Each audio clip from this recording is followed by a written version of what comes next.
Well, speaking of overseas, let's talk about a few players that decided not to go overseas and not to go to college and decided to go straight to the G League. And those guys are Jalen Green and Jonathan Kuminga. Did you know the G League Ignite team has 4 players in the ESPN top 25 for their class? That's Think insane. about that. That's 4 players that said, you know what? Fuck you, college. Fuck you, overseas. I'm going to the G League to play with Jarrett Jack and Amir Johnson. And then that's why they went there. And you watched their first game, as did I. What were your thoughts on it? How do you think they played? I was extremely impressed by one guy. And no, it wasn't Jalen Green. It was Jonathan Kuminga. Jarrett Jack. Oh, yeah. Oh my God, stop it.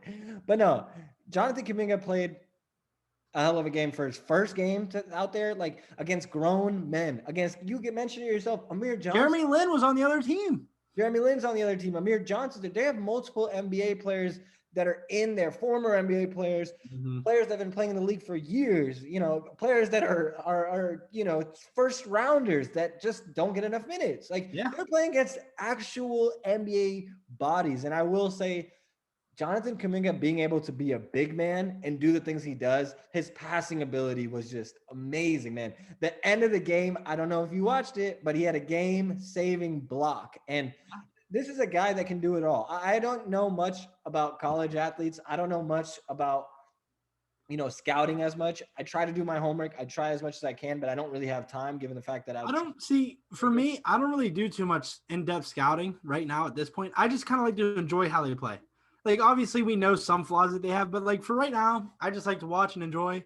And at the end of the season, I'll start breaking down stuff. But, like, for right now, I'm just enjoying watching. Oh, he said breaking down stuff in our breaking down segment. That was a good one. I will say Jalen Green, his handle was a little bit concerning. That was a big issue in high school that a lot of people were bringing up. He did not look very comfortable in the game. He only had 11 points versus Kuminga's, he had 19. So one of those guys looked very comfortable. And another player that looked very comfortable that actually bypassed college and went straight to the G was Deshaun Nix. He was committed to UCLA. Ooh, he looked pretty good. He looked pretty good. He looked very comfortable out there, and he was going against Jeremy Lin. So he looked really comfortable out there, and I was impressed. And Nico Mannion was guarding him. He's a guy who went to college. That's Caleb, guys. That's Caleb. He is. His dad played in the NBA. Good for him. But, yeah, I would say that they look good. Isaiah Todd only played, I think, 17 minutes. He had 2 points and 3 rebounds. He's a project. He was kind of one of those guys that if he went to college, it was going to be boom or bust. We'll have to see. I think he'll take another year. Boom or bust. But they looked fine. I will say, though, for the most part, I thought all of them looked decent. They all had flashes. They all looked comfortable at some points.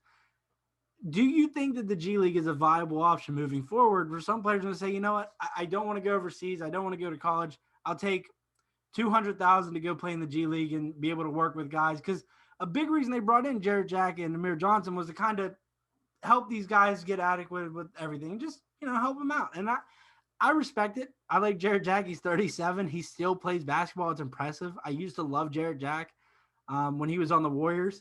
That was a fun plays basketball. Like, what are you supposed to do? Go fishing now that he's 37?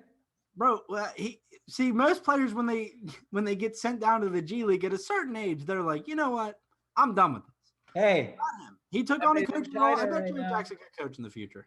Epe's in China right now. You can't doubt him. Shout out to Epe Udo. Great friend of the podcast. Great friend of the podcast.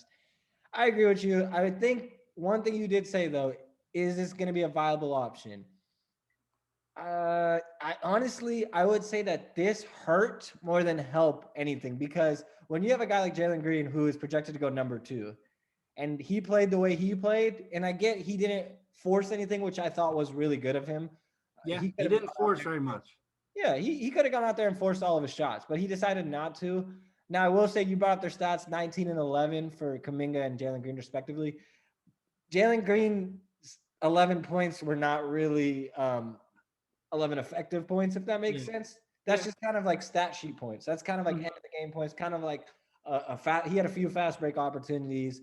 And he's super athletic, though. I saw one of his dunks, and I was impressed by his athleticism and his shooting ability. I think he can be that guy that can be really, really talented in the NBA.